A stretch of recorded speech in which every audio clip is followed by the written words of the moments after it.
Na verdade, nos anos 90, havia-se um movimento das baladas, e as bandas de heavy metal estavam, na verdade, meio sem estar com a tendência. Aquele som muito elaborado do heavy metal não conseguia ganhar espaço na mídia. Então começou-se a surgir um movimento mais pesado, que deveria ser um subgênero do metal, que o próprio metal, na verdade, não considerava que era metal, que recebeu o nome pela mídia de grunge, e aí aquilo se era mais radical e era antissocial, mas que de certa forma pegou um apego na sociedade na época, e aquilo na verdade se tornou uma espécie de moda. Então, por ter se tornado moda e todo mundo ouvir, os metaleiros, vamos dizer assim, as pessoas que curtiam metal, não conseguiam aceitar aquilo. Por quê? Porque o metal estava num momento que existia o thrash, e então o metal era para coisa, tipo assim, era uma coisa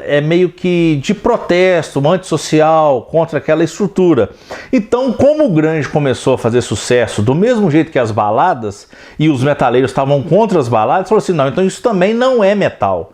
Aquilo fez sucesso, de alguma forma aquilo emplacou. E eles não tinham conhecimento técnico como bandas clássicas do metal existiam. Então, quando você vê bandas como o Black Sabbath, o Iron Maiden gravando Fear of the Dark, eram álbuns extremamente técnicos do ponto de vista. Quando você ouve um Nevermind e ouve um Fear of the Dark, chega a ser em sentido de arranjos musicais, de técnica vocal, é um absurdo a distância. Só que ao mesmo tempo, a simplicidade e a crueza e a forma direta que álbuns como Nevermind, como Dirt, e outros álbuns, né, de outras bandas grandes vão direto ao ponto. Antes de surgir o movimento grunge, nós já tínhamos uma confusão. Nós tínhamos dois álbuns. Nós tínhamos o Blood, Sex, Sugar Magic, que foi lançado pelo Red Hot Chili Peppers, e tínhamos o The Real Thing do Faith No More, que já mostravam que tinha que haver uma modificação para o pessoal. E nós tínhamos um álbum titânico que havia sido lançado, que era aquela megalomania do Guns N' Roses, que é o Resolution 1 e 2, que para quem não viveu a época do LP, uma banda lançou 4 discos de uma única vez. Então, no meio dessa estrutura, o Iron Maiden também arriscou lançar um disco duplo na época, que era o Fear of the Dark, uma banda que não costumava explorar os fãs, e o Black Sabbath abandonou a estrutura ocultista e escreveu sobre realidade, sobre um mundo politizado de computadores, escrevendo, parecia que nós estávamos falando sobre o Exterminador do Futuro. E ao mesmo tempo, olha que loucura, as bandas de grunge, quando você ouve o Dirt, você via um som coeso, mas quando você ouve o Dirt, você lembra justamente daqueles trovões misturados de Led Zeppelin e de Black Sabbath. Parecia que houve uma inversão de polaridade.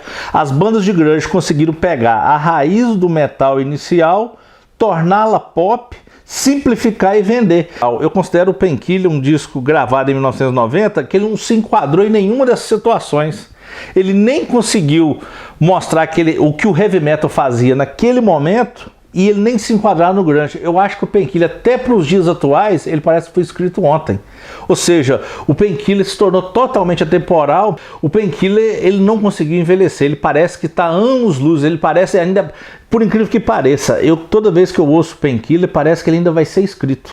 O lançamento do The Men's e do Fear of the Dark, para mim, mostraram que as grandes bandas ainda estavam coesas e que elas não iriam morrer tão cedo. E mostrava que aquele grunge seria uma espécie de... ele teria um tempo para acabar. E o importante é que eles conseguiram vender e sobreviver, sendo que a mídia só apoiava o grunge. Ou seja, e uma das coisas que é importante, o metal sempre sobreviveu à mercê da mídia.